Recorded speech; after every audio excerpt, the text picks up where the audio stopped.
Welcome to Outside the Bubble, where we at the Launceston Global Shapers have helped to give you an insight on what else is happening in our community and our world while we've all been staying at home. I'm Adam, and today I have with me Alexandra, who is the founder of PersEd and based in Lebanon. Now, I understand it's complicated over there in Lebanon, but can you give us a snapshot? Because I'm sure most people don't even know what's happening. So, Adam, thank you for having me. I think we're going to have an interesting overview of the situation in Lebanon, given the current crisis is, because we have multiple crises and we have multiple S's. It's really like a cake where we have one layer of crisis, which is the global health crisis, and then you have a few other layers, and the entire cake is a surprise case. You never know what you're going to get tomorrow morning. So there's the health crisis, which is related to COVID and the pandemic.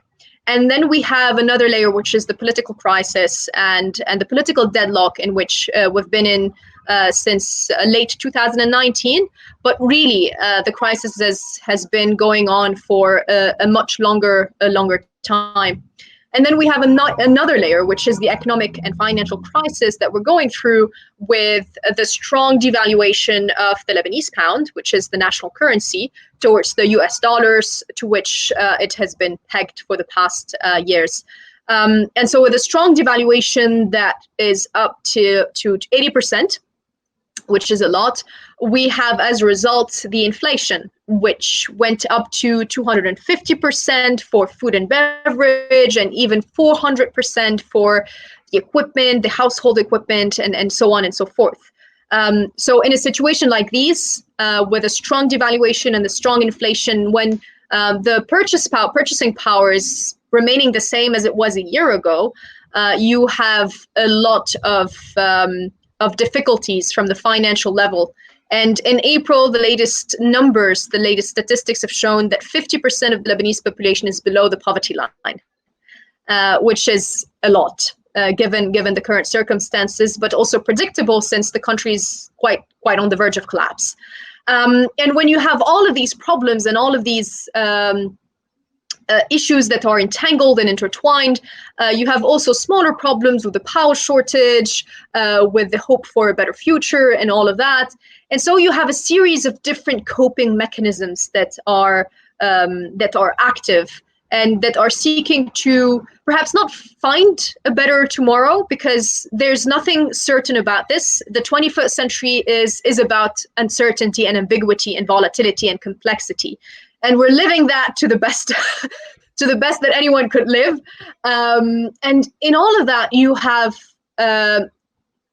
this comeback, this strong comeback of resilience. And the Lebanese people are resilient people. They went through a lot over the past years, since the civil war, and then afterwards with the crisis and so on and so forth. So there's this sense of resilience that comes as a result of an acquired experience.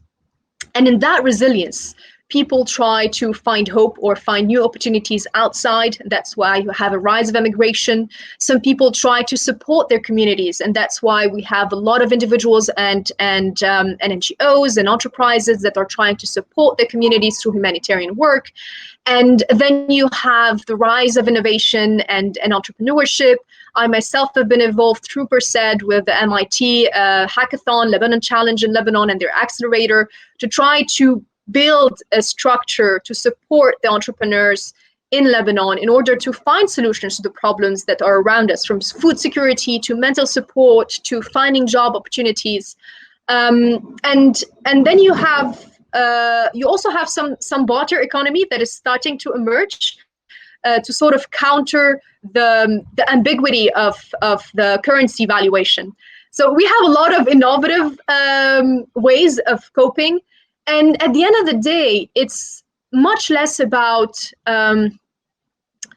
how better things are going to be in the future, because people are aware that things might, and if not are, going to get worse before they get any better. But I feel personally that it's a trust that no matter what happens and no matter how difficult the circumstances are, there's still a belief that we can go through it. Things are difficult, things are hard, and I think no one is oblivious to the difficulties and to the challenges that are weighing on the shoulders of many people the young ones, the older ones, the adults, the ones who have lost their jobs, the ones their dreams were crashed upon graduation. And really, it's a crisis that have touched everyone.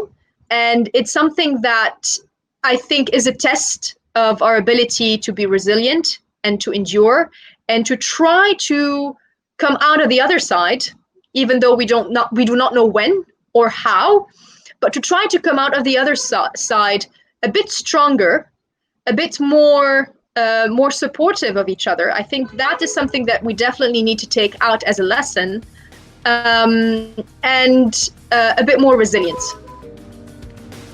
That is fantastic to both unpack that issue in such a quick time frame, but also share such a positive and optimistic outlook. So thanks so much for joining us. And look, if you want to find out more about our discussion, have a look at the Examiner newspaper where you can read more. If this is the first time you've joined us for Outside the Bubble, it's part of a larger series as we explore what's happening in our community and our globe. So please take a look at the other videos that we've uploaded to YouTube and Facebook.